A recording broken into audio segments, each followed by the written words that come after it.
कानपुर से इस वक्त की सबसे बड़ी खबर आपको बता दें, जहां पुलिस और बदमाशों के बीच मुठभेड़ है और इस मुठभेड़ में आपको बता दें कि 8 पुलिसकर्मी जिस तरह से शहीद हुए हैं, वहीं कुछ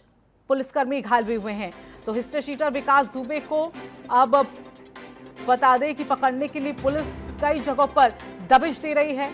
लेकिन कल जिस तरह से देर रात ही मामला सामने आया, दरअसल कहा जा रहा था कि एक हत्या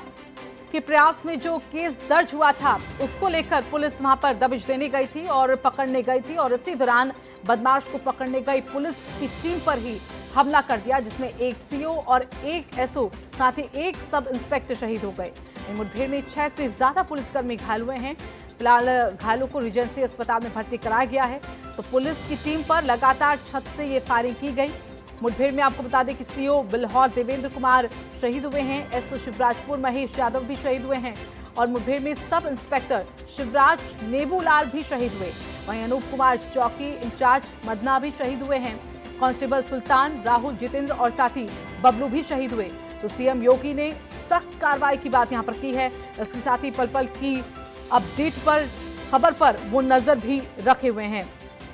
तो पल पल की जानकारी यहां पर हासिल करते हुए सीएम योगी आदित्यनाथ, इसके साथ ही डीजीपी को और अपर मुख्य सचिव गृह अवनीश अवस्थी को भी यहां पर निर्देश दिए हैं कि जल्द से जल्द इस मामले में एक रिपोर्ट उन तक वो पहुंचाई जाए। इसके साथ ही जो टीमें हैं वहां पर लगी हुई हैं, एसटीएफ की टीमें जो फिलहाल बदमाशों की तलाश कर रही हैं। एसटीएफ के आईजी भी मौके पर पहुंचे और अपराधियों के खिलाफ, अपराधियों को पकड़ने का एक अभियान वहां पर चला दिया गया है, जिसके तहत आपको बता दें कि कई ऐसे इलाके जहां पर दबिश दी जा रही है और लगातार छानबीन की जा रही है, कार्रवाई उनको लेकर की जा रही है।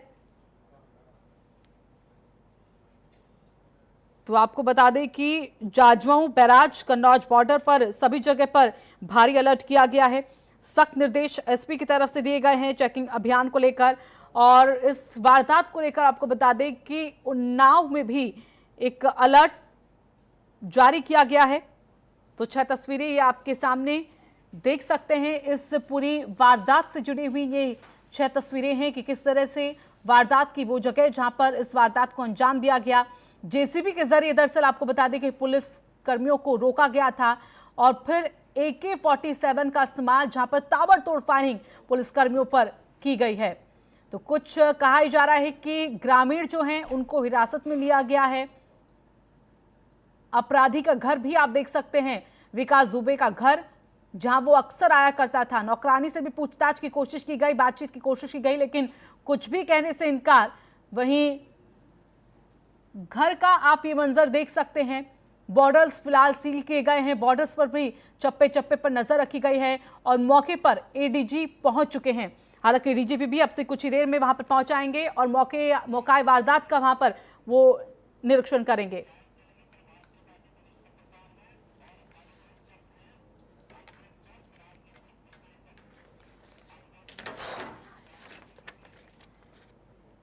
तो आपको बता दें कि जिस तरह से यहां पर इस वारदात को अंजाम दिया गया है, पुलिस महकमे में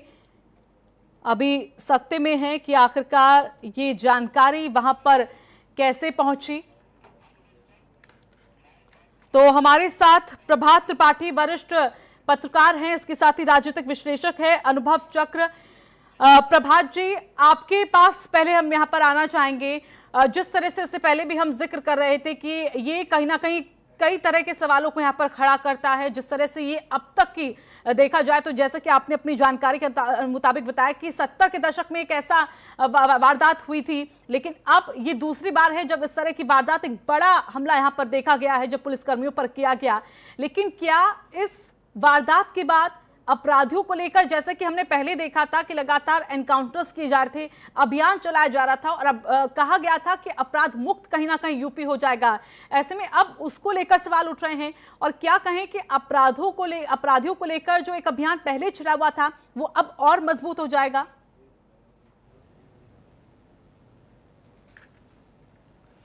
देखिए ऋतु जी, इनकाउंटर करना ही सब कुछ नहीं है, उससे अपराधियों पे दहशत नहीं होती है। थोड़ा बहुत असर पड़ता है, लेकिन हमें अपने सिस्टम को सुधारने की जरूरत है। पुलिस का जो सबसे बड़ा तंत्र होता है वो मुखबिर तंत्र होता है, और मुखबिर तंत्र की व्यवस्था अब लगभग खत्म सी हो गई है। पहले चौकीदार हुआ करते थे गांव में, ग्रामीण स्तर में, जो लाल साफा पहन के, और अगर कोई भी गांव में वारदात होती थी या किसी भी तरीके की हलचलें गांव में होती थी, आपराधिक पृष्ठभूमि के लोग जुड़ते थे या बाहर से कुछ लोग आते थे, तो वो चौकीदार की ड्यूटी रहती थी कि वो थाने को इन्फॉर्म करता था। वो वहां का लोकल,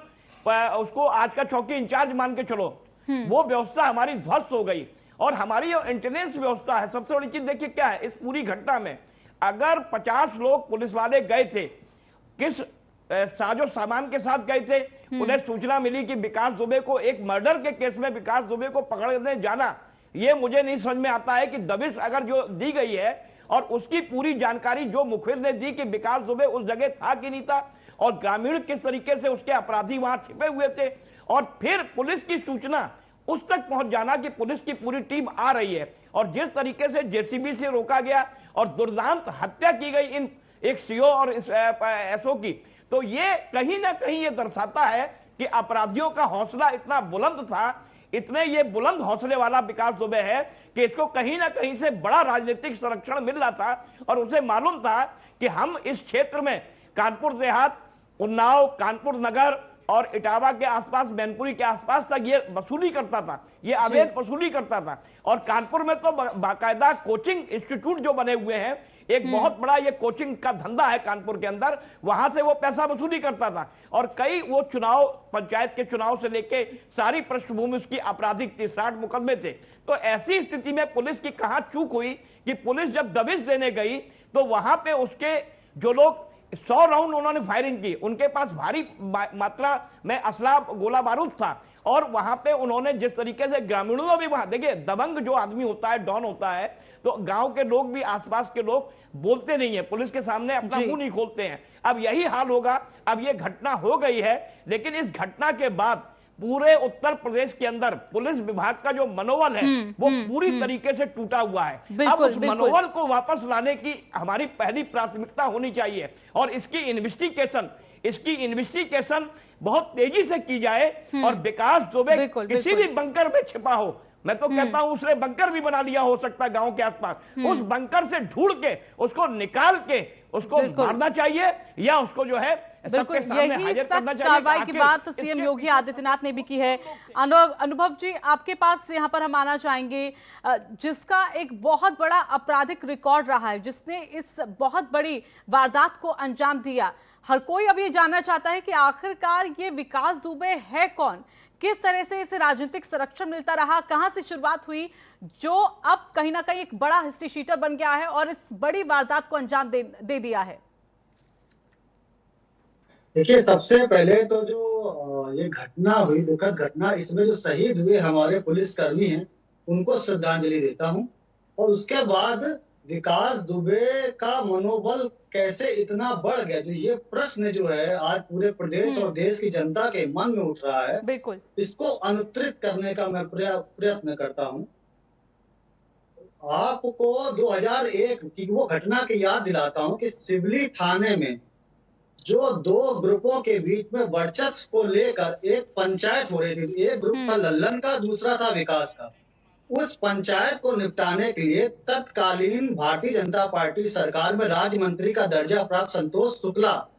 थाने में जाते हैं, और भरे थाने में, भरी पंचायत में, कि कैसे इसका मनोबल बढ़ा विकास दुबे का, और कैसे आज इसने इतनी बड़ी वारदात को अंजाम दे दिया जो पुलिस की गिरफ्त से अब भी कोसों दूर है। जी, मैं अपनी बात कंप्लीट करता हूं। तो मैं उस पंचायत का जिक्र कर रहा था जिसमें भरी पंचायत में थाने के अंदर विकास दुबे तत्कालीन राज्य मंत्री का दर्जा प्राप्त संतोष शुक्ला की दुस्साहसिक वारदात में हत्या कर देता है, और ना सिर्फ हत्या कर देता है बल्कि थाने से बड़े आराम से निकल भी जाता है, और निकलने के बाद 4-5 महीना फरार रहने के बाद जब वो कानपुर कचहरी में सरेंडर करने आता है तो उसका दुस्साहस इतना ज्यादा था कि वो अकेले नहीं आता, उसके साथ उसके हजारों समर्थक होते हैं। और तब भारतीय जनता पार्टी की सरकार जा चुकी होती, बहुजन समाज पार्टी की सरकार थी, और बहुजन समाज पार्टी का एक कद्दावर नेता राजा रामपाल उसको सरेंडर कराने के लिए लाता है पूरी भीड़ के साथ। यहाँ से विकास दुबे का महिमा मंडन शुरू होता है, और यहाँ से उस विकास दुबे का जो दुस्साहसी तो था, लेकिन उसका जो प्रभाव क्षेत्र था वो सीमित था। उसके बढ़ने की शुरुआत होती है, तमाम राजनीतिक दलों के बीच में एक मैसेज जाता है कि विकास दुबे का प्रभाव है। विकास दुबे चौबेपुर विधानसभा में वोटरों के बीच एक प्रभाव रखता है। तो जो भी चुनाव हो, चाहे विधानसभा का रहा हो, चाहे लोकसभा का रहा हो, चाहे क्षेत्रीय चुनाव हो, ऐसा कोई चुनाव नहीं होता था जिस चुनाव में उसके दरवाजे पर नेता नतमस्तक होते ना दिखाई देते हो। मैंने तो यहाँ तक देखा कि बड़ी बड़ी पार्टियों के राष्ट्रीय अध्यक्ष अगर आए हैं बिल्लौर के अंदर, तो उन सभाओं की जिम्मेदारी भी विकास दुबे के ऊपर होती थी। जब उसका कद इतना बढ़ गया तो हम कैसे ये उम्मीद कर सकते हैं कि पुलिस वालों का मनोबल नहीं टूटा होगा या पुलिस वालों के अंदर इतना हौसला रहा होगा कि विकास दुबे को अरेस्ट कर सकते। इसी कारणों से विकास दुबे का प्रभाव बढ़ा, उसके ग्रुप में लोगों की संख्या बढ़ी और साथ ही साथ उसके गांव वालों के अंदर भी ये विश्वास बढ़ गया कि हम चाहें कि विकास दुबे का प्रभाव, इसकी पकड़ इतनी है कि ये हमें आसानी से बचा लेगा। और इसका जीता जाता नजीर था कि संतोष शुक्ला की जिसके भरे थाने में उसने हत्या करी थी, उस हत्या से विकास दुबे बरी होकर वापस लौट आया था, क्योंकि सारे गवाह जिसमें संतोष शुक्ला का अंगरक्षक भी शामिल था वो भी हॉस्टाइल हो गया था। और यही वजह है कि आज विकास दुबे ने इतनी बड़ी घटना करने का साहस किया। हमें ये प्रयास करना होगा, एक नजीर पेश करनी होगी कि चाहे किसी भी दल का राजनेता हो, उसका हौसला इतना ना बढ़े कि वो अपराधियों को इस कदर संरक्षण दे कि कोई भी अपराधी भविष्य में इस तरीके घटना करने की पुनरावृत्ति करने का साहस कर सके। बिल्कुल, लेकिन अनुभव जी ये बताइए, जैसे अभी राजनीतिक संरक्षण को लेकर जानकारी मिल रही है और आपने भी जैसे जिक्र किया कि हर एक चुनावों में देखा जाए तो अलग ही महत्वता होती थी यहाँ पर विकास दुबे की, हर कोई उसे रखता था ताकि उसका जो वर्चस्व है वो यहाँ पर ज़्यादा बढ़ जाए। ऐसे में अभी जिस तरह से ये सियासत शुरू हो रही है, तमाम पार्टियां खुलकर सामने आ रही हैं और कह रही हैं कि आखिरकार कार्रवाई होनी चाहिए, ऐसे में क्या लगता है कि इस तरह की कार्रवाई क्या आगे भी हो पाएगी उन अपराधियों के खिलाफ जो कहीं ना कहीं अभी भी छिपे हुए हैं और उनको जल्द से जल्द अब सामने आना चाहिए? देखिए, मैं आपके चैनल पे एक बहुत बड़ी बात कहना चाहता हूं कि मुझे याद आता है कि एक पत्रकार निर्भय गुर्जर का इंटरव्यू करने गए थे और उस इंटरव्यू में उसने ये कह दिया था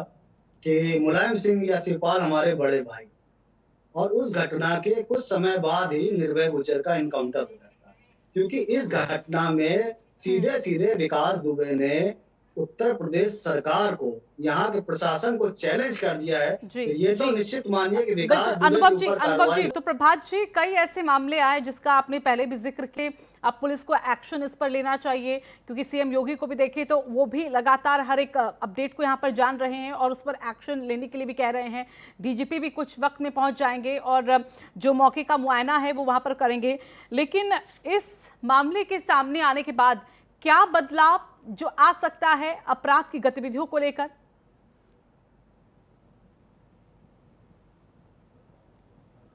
देखिए रितु जी, मैंने कहा कि जैसा कि आपने कहा गांव में तनाव है, पीएससी वहां लगा दी गई है। गांव में तनाव होना स्वाभाविक है कि पुलिस पूछताछ करेगी, क्योंकि विकास जो है वो गांव के आसपास ही किसी अपने शुभचिंतक के पास घर पे कहीं छिपा होगा, क्योंकि वो निकल नहीं सकता है, वो कानपुर के बाहर या कहीं इतनी जल्दी निकल नहीं सकता। अगर निकलेगा भी तो कानपुर और उन्नाव की सीमा के बाहर नहीं जा सकता है। लेकिन सवाल इस बात का है कि पूछताछ करने का तरीका हमारा ठीक होना चाहिए, जिससे कि गांव में आक्रोश ना पनपे, नंबर एक बात। नंबर दूसरी बात, जब इतनी बड़ी घटना को अंजाम कोई अपराधी देता है तो कहीं ना कहीं उसके जो आका होते हैं वो मामले को डाइवर्ट करने का प्रयास करते हैं और ऐसी चीजें करते हैं जो पुलिस की जो इन्वेस्टिगेशन होती है वो दूसरी दिशा की ओर भटक जाती है। तो मेरा ये कहना है कि डीजी महोदय हो चाहे प्रमुख सचिव गृह हो, ये वहां पे घटनास्थल पर जाके वहां पे पुलिस के मनोबल को बढ़ाने के साथ साथ जो इन्वेस्टिगेशन की जो दिशा है, जांच की जो दिशा है, वो सही तरीके से हो। कहीं ऐसा ना हो कि कोई राजनीतिक हस्तक्षेप के चलते वो जांच की दिशा दूसरी तरफ चली जाए और मामले को दूसरा बना दिया जाए। मेरा ये कहना है कि जो लोग शहीद हुए हैं वो परिजनों से पूछिए कि आखिर जब एसओ महाराजपुर को सूचना मिली, एसओ महाराजपुर जो उसमें शहीद भी हो गए हैं वो गए और मुखबिर ने सूचना दी, तो मेरा ये कहना है कि जो पुलिस का मुखबिर तंत्र है, जो खुफिया तंत्र है पुलिस का, वो सिस्टम से बिल्कुल दूर हो चुका है। और मैंने जो और भी बातों को इंगित किया है, अगर पुलिस डिपार्टमेंट में इन चीजों का रिफॉर्म हो जाए और इसमें सुधार किया जाए तो निश्चित तौर पे इनकाउंटर कर देना कोई एक वो नहीं है, इनकाउंटर से दहशत थोड़ी होती है, लेकिन अपराधी जो है वो अपना सर, अपना फन जो है उसका जब तक फन नहीं कुचला जाएगा और उसके जो सफेद पोस्ट उसको संरक्षण दे रहे हैं, जरूरत है नाम उजागर नहीं होगा, भापने की और समझने की आखिरकार अपराध पर अगर लगाम लगाना है तो कैसे आगे एक्शन लेने की भी जरूरत होगी। आप दोनों का ही बहुत बहुत धन्यवाद हमारे साथ जुड़ने के लिए। प्रभात जी आपका भी, अनुभव जी आपका भी बहुत बहुत धन्यवाद हमारे साथ जुड़ने के लिए।